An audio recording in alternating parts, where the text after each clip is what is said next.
Au cours de cet exercice, nous allons voir comment on clôture l'année avec le module caisse zéro. Donc, que vous soyez une association, une coopérative ou une entreprise, clôturer l'année, cela veut dire en fait inscrire les dernières écritures qui concernent une année donnée. C'est aussi simple que cela. Donc, il y a un certain nombre d'activités qu'il y a lieu de faire pour clôturer correctement l'année. Donc, on peut voir sur le schéma ici les 5 activités qu'il y a lieu de faire pour s'assurer que l'année est terminée et que l'on puisse passer à une autre année. Alors, il faut vérifier les soldes en premier lieu de tous les comptes. Donc, si vous vous souvenez bien, dans le module caisse zéro, il y a, les autres comptes et les comptes de trésorerie. Alors, les comptes de trésorerie, un certain nombre, vous connaissez les caisses, les banques, les comptes RTL Monnaie s'il y en a. Il y a des soldes. Donc, vous devez vérifier si tous ces soldes vous conviennent. Il y a aussi les autres comptes ici, en 1, 2, 3, 4, quatrième position. Les autres comptes, c'est tous les comptes de frais, les comptes de charges, les comptes de produits, les comptes de recettes, les biens, les biens ou immobilisations, le capital. Vous regardez les différents soldes qu'il y a et assurez-vous que vous êtes confortable avec ces différents soldes.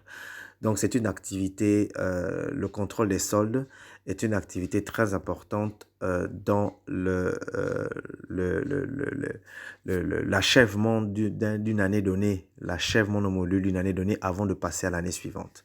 La deuxième activité qui a lieu de faire, c'est qu'il faut véritablement enregistrer les dernières opérations de l'année qui s'est achevée.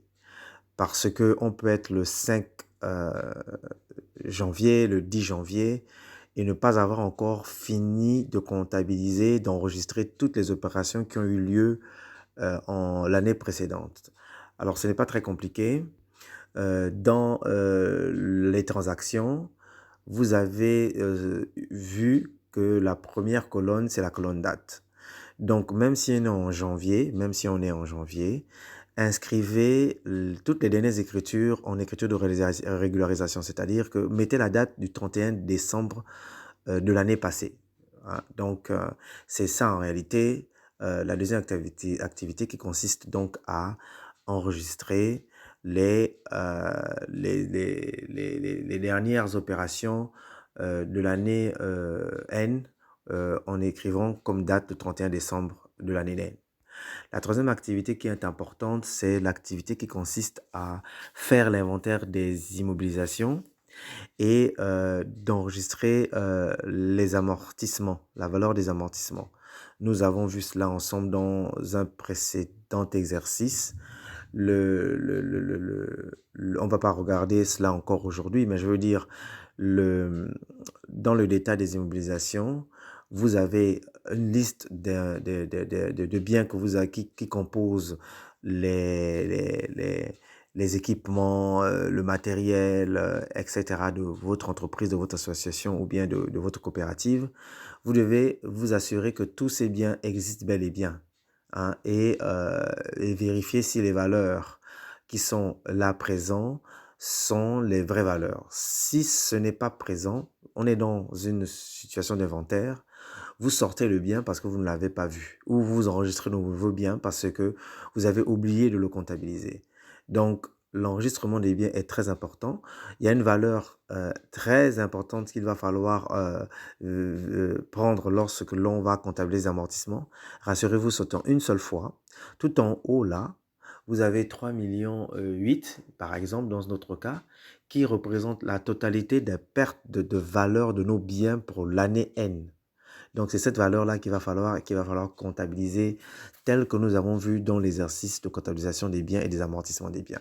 Donc, nous n'allons pas faire cet exercice de comptabilisation ou d'enregistrement de la valeur des biens et des amortissements des biens ici.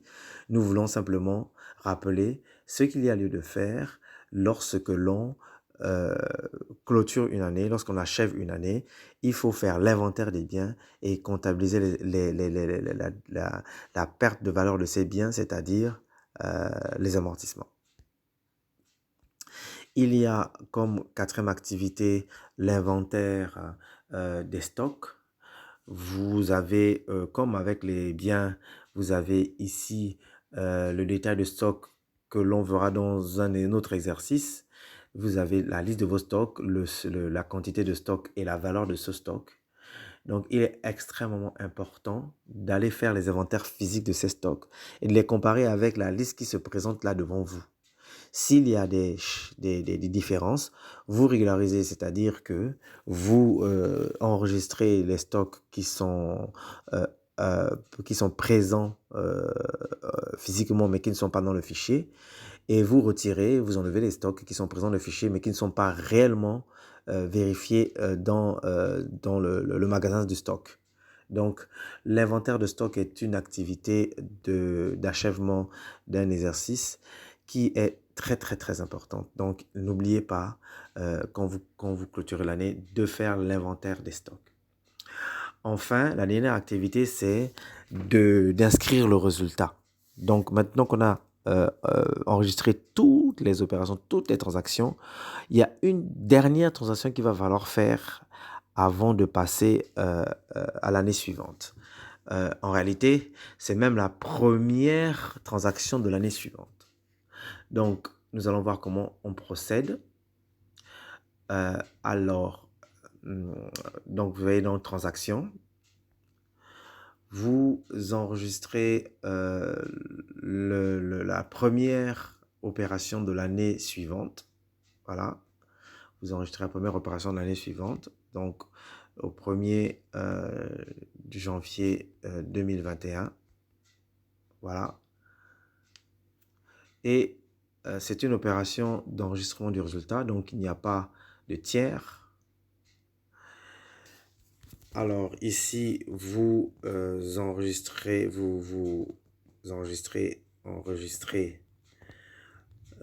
le résultat. Voilà.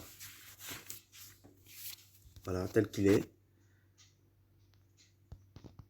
De toute façon, la valeur du résultat, vous l'aurez. Hein. Donc, là, vous faites simplement l'enregistrement du résultat.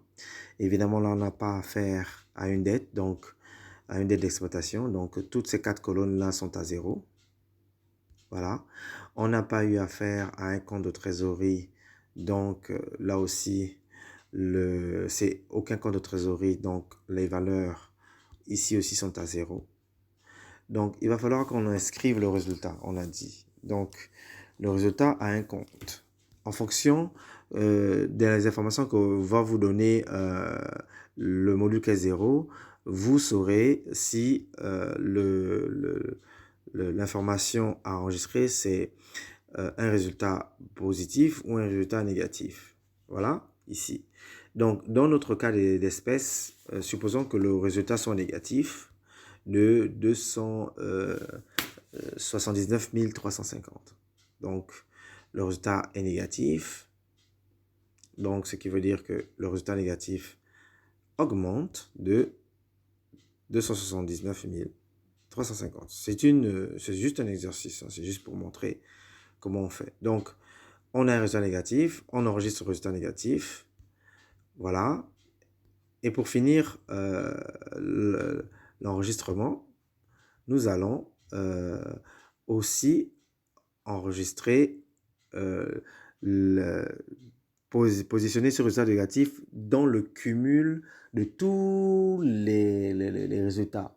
Donc, on a un résultat cumulé qui va aussi monter ou descendre selon la valeur du résultat que l'on vient de mettre. Donc là, nous avons un résultat négatif qu'il va falloir que l'on aille mettre aussi dans les résultats cumulés. Donc, on appelle techniquement report en nouveau. Mais nous sommes à module Caisse 0. On va appeler ça simplement les résultats cumulés de l'année.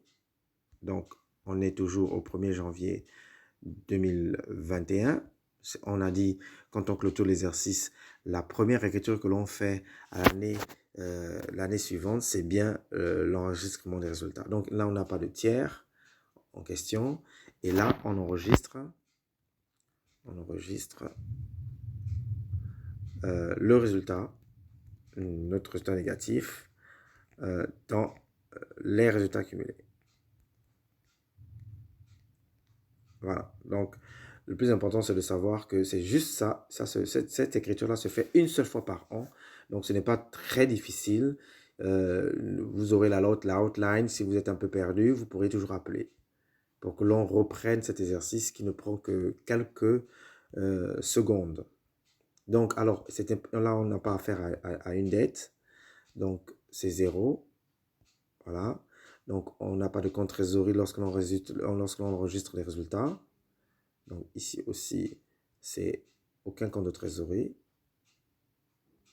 Voilà, donc 0 en compte de trésorerie, puisque voilà. Et le compte qu'il va falloir inscrire ici, s'il y a un compte qui s'appelle résultat cumulé, on l'a ici au niveau du capital autre, résultat cumulé. Voilà. Alors, le résultat cumulé, comme on a un résultat négatif, le résultat cumulé, lui, il baisse de la même valeur que le résultat de l'année, donc 279 350. Voilà. Donc, c'est fait. Voilà, c'est fait. Nous pouvons aller vérifier tout en haut, ici, tout en haut là. Qu'est-ce que vous constatez? Le contrat de transaction, c'est OK. Donc, l'opération que nous venons de faire est une opération qui a été bien enregistrée. Donc, voilà, on peut repartir au menu principal. Voilà. Et aller vérifier que nous avons effectivement fait les 5 activités nécessaires lorsque l'on clôture une année, lorsque l'on achève les enregistrements de toutes les transactions d'une année donnée. Voilà, donc je vous remercie pour cet exercice et ces écoutes.